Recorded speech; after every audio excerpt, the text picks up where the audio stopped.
ಹೆಣ್ಣಿನಿಂದಲೇ ಅಷ್ಟೈಶ್ವರ್ಯ ಪ್ರಾಪ್ತಿ, ಹಾಗೆಯೇ ಹೆಣ್ಣಿನಿಂದಲೇ ಅಷ್ಟ ದರಿದ್ರಗಳು ಪ್ರಾಪ್ತಿ. ನಮಸ್ಕಾರ ಸ್ನೇಹಿತರೆ, ಚಾನಲನ್ನು ಸಬ್ಸ್ಕ್ರೈಬ್ ಮಾಡಿ, ಬೆಲ್ ಐಕಾನ್ ಒತ್ತಿ.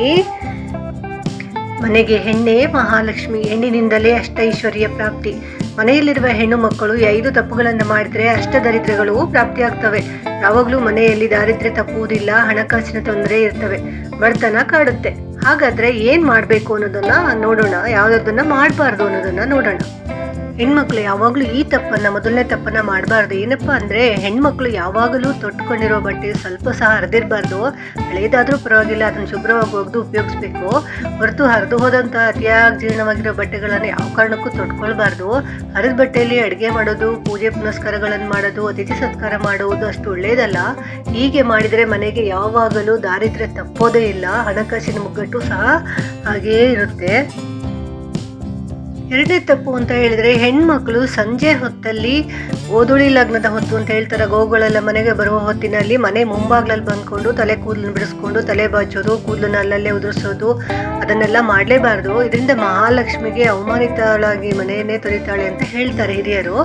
ಆ ಸಮಯದಲ್ಲಿ ಅಲಕ್ಷ್ಮಿಯು ಮನೆಯನ್ನು ಬಂದು ಸೇರ್ಕೊಳ್ಳುವಂತಹ ಚಾನ್ಸಸ್ ಇರುತ್ತೆ. ಆದ್ದರಿಂದ ಸದಾ ಕಾಲ ಮುಂಭಾಗದಲ್ಲಿ ಮನೆಯ ಮುಂಭಾಗದಲ್ಲಿ ತಲೆ ಕೂದಲನ್ನು ಬಾಚ್ಕೊಳ್ಳೋದು, ಸಂಜೆ ಹೊತ್ತಿನಲ್ಲಿ ತಲೆ ಕೂದಲನ್ನು ಬಾಚ್ಕೊಳ್ಳೋದು ತುಂಬಾನೇ ತಪ್ಪು.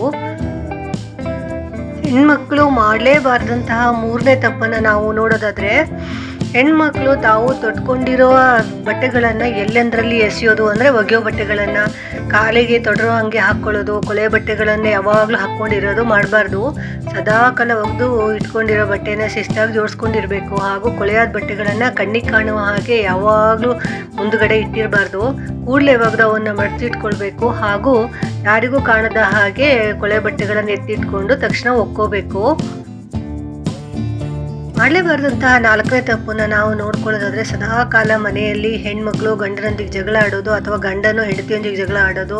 ಅಂದರೆ ದಂಪತಿಗಳಿಬ್ಬರು ಸದಾ ಕಾಲ ಜಗಳ ಆಡ್ಕೊಂಡು ಕಚ್ಚಾಡ್ಕೊಂಡು ಕಿತ್ತಾಡ್ಕೊಂಡು ಇರಬಾರ್ದು.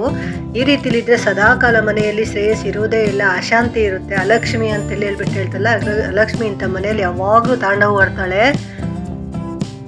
ಮಾಡಲೇಬಾರ್ದಂತಹ 5ನೇ ತಪ್ಪು ಅಂತ ಹೇಳಿದರೆ, ಸದಾ ಕಾಲ ಮನೆ ದೇವರ ದೀಪಗಳನ್ನು ಸರಿಯಾಗಿ ಶುಚಿಯಾಗಿ ಇಟ್ಕೊಂಡ್ಬಿಟ್ಟು ಹಚ್ಚಬೇಕು. ದೇವ್ರ ಮನೆಯನ್ನು ಯಾವಾಗಲೂ ಶುಚಿಯಾಗಿ ಇಟ್ಕೊಂಡಿರ್ಬೇಕು. ಸ್ನಾನ ಮಾಡ್ಕೊಂಡು ಯಾವಾಗಲೂ ಶುಭ್ರ ವಸ್ತ್ರಧಾರಿಗಳಾಗಿ ದೀಪವನ್ನು ಹಚ್ಚಬೇಕು. ದೀಪನ ಹಚ್ಚುವಾಗ ಒಳ್ಳೆಯ ಅಥವಾ ಶುಭ್ರವಾದ ಎಣ್ಣೆಯನ್ನು ಬಳಸ್ತಿದ್ರೆ ಮನೆಯಲ್ಲಿ ಅಲಕ್ಷ್ಮಿ ಬಂದು ನೆಲೆಸ್ತಾಳೆ. ಶುದ್ಧವಾದ ತುಪ್ಪದಿಂದ ಅದು ಸಹ ದೀಪ ಹಚ್ಬೋದು. ತಲೆ ಕೂದಲುಗಳನ್ನು ಬಿಡಿಸ್ಕೊಂಡು ಹರಿದೋದ ಬಟ್ಟೆಗಳನ್ನು ಹಾಕ್ಕೊಂಡು ಒದ್ದೆಯಾಗಿರೋ ಬಟ್ಟೆಗಳನ್ನೆಲ್ಲ ಹಾಕ್ಕೊಂಡು ದೇವರಿಗೆ ದೀಪವನ್ನು ಹಚ್ಚಿದ್ರೆ ತುಂಬ ಕೆಟ್ಟದ್ದಾಗುತ್ತೆ. ಆದ್ರಿಂದ ಸದಾ ಕಾಲ ಹಣಕಾಸಿನ ಮುಗ್ಗಟ್ಟು ಯಾವಾಗ್ಲೂ ಕಾಡ್ತಾ ಇರುತ್ತೆ, ಶ್ರೇಯಸ್ಸೇ ಇರೋದಿಲ್ಲ, ಅಭಿವೃದ್ಧಿ ಕುಂಠಿತ ಆಗುತ್ತೆ. ಹೆಣ್ಮಕ್ಳು ಮಾಡಲೇಬಾರ್ದಂತ 6ನೇ ತಪ್ಪು ನೋಡೋದಾದ್ರೆ, ಮನೆ ಹೆಣ್ಮಕ್ಳು ಹಗಲು ಹೊತ್ತಿನಲ್ಲಿ ಸದಾ ಕಾಲ ಮಲ್ಕೊಂಡು ನಿದ್ದೆ ಮಾಡಲೇಬಾರ್ದು. ಹುಷಾರಿಲ್ಲದ ವೇಳೆಯಲ್ಲಿ ಅಥವಾ ಸ್ವಲ್ಪ ಕೆಲಸ ಮಾಡಿ ಆಯಾಸ ಆದ ಸಂದರ್ಭದಲ್ಲಿ ಸ್ವಲ್ಪ ಹೊತ್ತು ವಿಶ್ರಾಂತಿ ಪಡಿಬಹುದು.